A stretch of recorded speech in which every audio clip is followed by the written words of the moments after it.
जी। राधे राधे भगवान, आपके चरणों में कोटि कोटि प्रणाम। महाराज जी, मेरे बचपन से हमारे घर में मांस पकता था और बचपन से ही मैं भी मांस का सेवन करता, परंतु विगत एक वर्ष से मुझे आपके श्री वचन सुनने का सौभाग्य प्राप्त हुआ और पिछले 6 महीने से मैंने मांस खाना छोड़ दिया और हमारे घर में भी मांस नहीं बनता। गुरुदेव, आपका सत्संग सुनने के पश्चात अर्थ से भी मोह थोड़ा कम हो रहा है, पर कुछ मित्रों से इस विषय पर चर्चा की तो उन सबका मानना है कि आज के दौर में इस पैसा ही सब कुछ है, और वो तो इस पर स्त्री संबंध को भी गलत नहीं मानते कि सब लोग शादीशुदा हैं। एक हम श्री जी तुम्हें के आशीर्वाद हाँ सुन, एक हम तुम्हें कथा सुना रहे हैं, फिर इसका उत्तर देंगे हम। ब्रह्मा जी के 4 पुत्र हैं, प्रकट हुए सतयुग, त्रेता, द्वापर और कलयुग।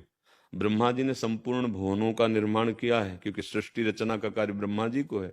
तो ब्रह्मा जी ने चारों पुत्रों को बुलाया, सतयुग, त्रेता, द्वापर, कलयुग को। सतयुग से कहा, बेटा हमारी आज्ञा है, यद्यपि मैं तुम्हारे स्वभाव को जानता हूं, तुम अपने राज्य में ऐसा कुछ विधान करना कि हमने नरक बनाया है उसमें भी प्रवेश हो, खाली न रहे। तो उनका पिताजी, ऐसा नहीं हो सकता, हमारे राज्य में कोई नरक नहीं जा सकता। द्वापर से, त्रेता से कहा, त्रेता ने कहा हम अपने बड़े भाई का अनुगमन करेंगे पिताश्री। द्वापर की तरफ देखे, बोले आपको निराश नहीं करेंगे, प्रयास करेंगे।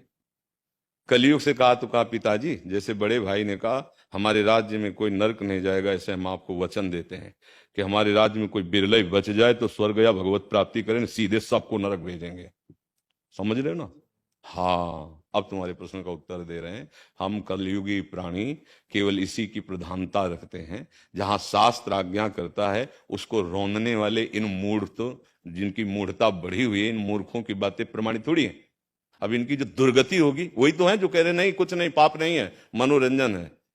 समझ, समय आएगा, समय मैं कहता आएगा। हूँ भगवान से डरो, लेकिन हाँ, नहीं किसी को समझाओ मत, आप समझ जाओ प्यारे। ये राक्षस बुद्धि वाले तुम्हारी समझ में, जो तुम्हारी द्वारा बंद, ये दैवी शक्तियां हैं, केवल भगवान की सृष्टि की सृजन के लिए तुम्हारी अर्धांगिनी बनी हुई है, तुम्हारी बेटी बनी हुई है, तुम्हारी माँ बनी हुई, तुम्हारी बहन बनी हुई। एक जो girlfriend, boyfriend, live in relation, ये जो सब गंदी बातें चली है ना, ये धर्म की धज्जियां उड़ा रहे हैं। महाराज जी शादीशुदा लोग हैं वो, फिर भी आप ऐसे करते हो तो पाप है ना वो। अरे भाई, हम कह रहे अपनी पाणी ग्रहण की हुई पत्नी के सिवा कहीं भी गंदी दृष्टि नहीं रखनी चाहिए।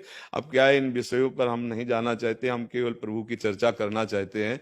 और हम इसलिए थोड़ा इस विषय पर उतर जाते हैं कि अब आप ही लोग तो प्रभु के मार्ग में चलोगे, तो अगर आप ये बात नहीं समझोगे कि गलत है, निश्चित समझ लो, चाहे स्त्री हो या पुरुष, जो धर्म विरुद्ध आचरण करेगा उसको भोगना ही पड़ेगा, अवश्य में भोक्तव्यम।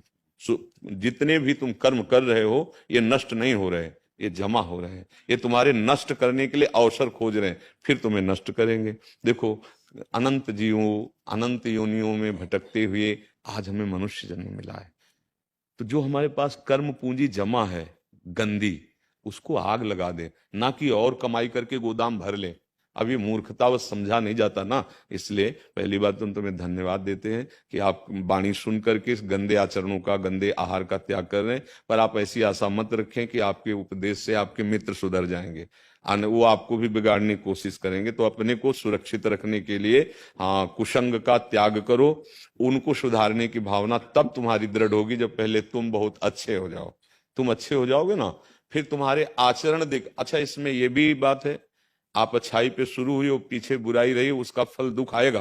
तो घबरा के छोड़ मत देना कि जब से अच्छाई में लगे तब से हमारा सब गड़बड़ होना शुरू हो गया। ऐसा मतलब हो सकता है विधान, क्योंकि अब मान लो क्रम सुख का चलता रहा, अब पाप कर्म का क्रम आ गया और आपने अच्छाई शुरू कर दी, अब वो क्रम तो भोगना पड़ेगा।